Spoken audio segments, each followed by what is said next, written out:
नमस्कार मित्रांनो, केशर मँगो लागवड सातारा या यूट्यूब चॅनलमध्ये आपल्या सर्वांचं पुन्हा एकदा स्वागत. आजची तारीख आहे 22 ऑगस्ट 2025. मागील व्हिडिओमध्ये आपण बघितलं हुमणी अळी व डिंक्यासाठी आपण ड्रिंचिंग केलं होतं व झाडाच्या खोडाला पूर्ण आपण बुरशीनाशक लावलं होतं व आपण हे सुद्धा पाहिलं की झाडांना नवीन कोंब आले होते, नवीन फुटवे आले होते. तर त्याचं आज बघतोय आपण पालवीमध्ये रूपांतर झालेलं आहे. खूप छान अशी पालवी आलेली आहे बऱ्याचशा झाडांना. तर हीच नवीन पालवी व्यवस्थित प्रॉपर सेट व्हावी यासाठी आज आपण फवारणी घेणार आहोत की जेणेकरून ही जर पालवी प्रॉपर सेट झाली तर तिलाच पुढे मोहर धारण होणार आहे. बघू शकता या ठिकाणी खूप छान अशी फूट आलेली आहे. तर जिथे जिथे आपण छाटणी केली होती तिथून 4 ते 5 काड्या आपल्याला दिसत आहेत. तर त्यातल्या 3 काड्या आपल्याला ठेवायच्या आहेत व 1 काडी त्यातून कट करायची आहे, कारण की झाडांच्या मुळातून होणारा अन्नपुरवठा वरील सर्व फांद्यांना समान मिळावा व त्याचा लोड त्या झाडावर येऊ नये एकदम. जर सगळेच आपण आलेली फूट जर तशीच सेट करायची ठरवलं तर व्यवस्थित वाढ होणार नाही झाडाची. काही फांद्या बारीक, काही फांद्या मोठ्या अशी वाढ होईल.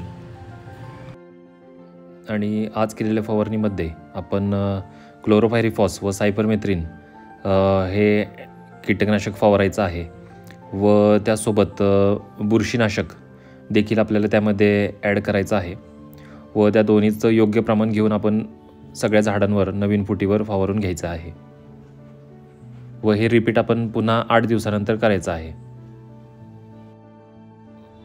मागील व्हिडिओमध्ये बघितलं ज्या झाडाखाली आपल्याला हुमणी अळी मोठी सापडली होती तर ते हेच झाड आहे.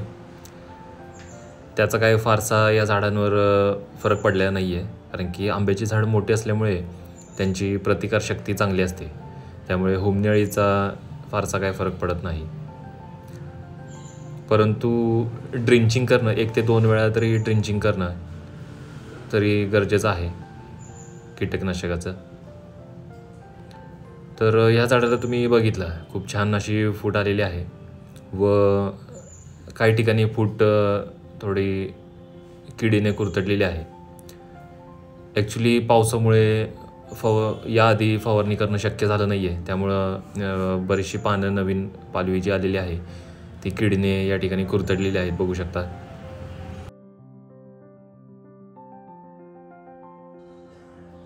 हे झाडसुद्धा बघू शकता नवीन आलेली फूट पूर्ण किडीने खाल्लेली आहे.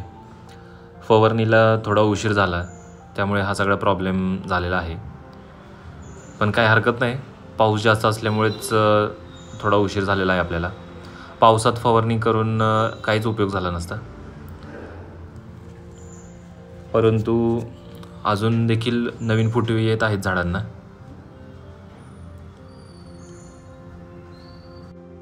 त्यामुळे आज जी आपण फवारणी करणार आहे त्याचा नक्कीच फायदा होईल आपल्याला. बघू शकता या पद्धतीने नवीन फूट येते. आज फवारणी सोबतच आपण जीवामृत देखील म्हणजेच ह्युमिक ॲसिड आज आपण सगळ्या झाडांना देणार आहोत. तर हा ह्युमिक ॲसिड घरच्या घरी आपण बनवलेला आहे, त्याचा व्हिडिओ आपल्या चॅनलवर अवेलेबल आहे, तर तो एकदा नक्की बघा.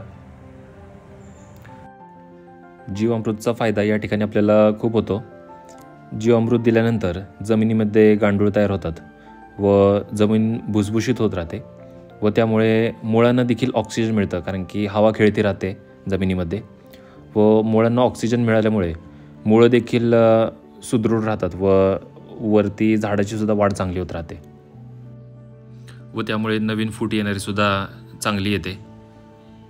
याचा रिझल्ट देखील आपल्याला पुढच्या व्हिडिओमध्ये बघायला भेटेल. आपण आज जे जीवामृत टाकणार आहे झाडाला त्याचा रिझल्ट.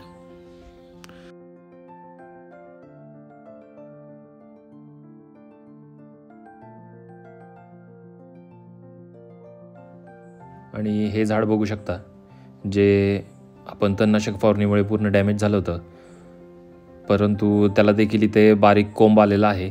तो व्हिडिओमध्ये दाखवण्याचा प्रयत्न करतो.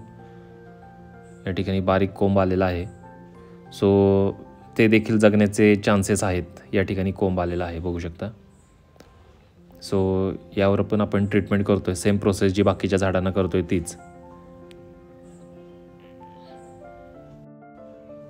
तर जी प्रोसेस आपण केली ती आपण व्हिडिओद्वारे तुम्हाला सांगण्याचा प्रयत्न करत असतो डिटेलमध्ये. तरी काही तुमचे प्रश्न असतील तर आम्हाला कमेंटमध्ये नक्की कळवा. काही सजेशन्स असतील तर ते देखील सांगा. व आपला केसर मँगो लागवड सातारा हा यूट्यूब चॅनल नक्की सबस्क्राईब करा. धन्यवाद.